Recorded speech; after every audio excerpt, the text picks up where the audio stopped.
嘉义六卡的创新团队为着要让在地老厝会当活化再利用，伫休热期间呢，针对着学生举办创新应对工作坊，结合着社区的走读，也个整修老厝的内容，希望让参加的人除了会当了解六卡的历史以外，也会当增加甲地方的连结。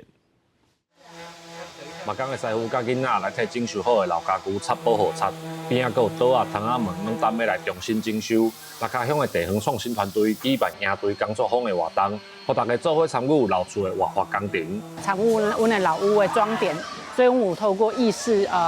就是说艺术的行为，啊，还有来透过咱共创的行为来创造这应对。嘉义县六家乡在地创新团队六家青实验室伫休热期间举办地方创新的应对工作坊。除了做伙整修老厝，佮结合社区的行读，希望互参加的学生囡仔培养对生活环境的观察甲参与。因大家的物件学转去，因都会使去思考，那伊的家乡有啥物款的特色，然后会使去发挥，还是进前无发现的，透过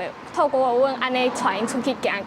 行，互伊有新的想法去发掘更较侪物件。即马拢住一个大楼啊、公寓什么的。拢想过市区啊，无互伊带倒来庄脚，来看卖讲庄脚囡仔的生活是安怎。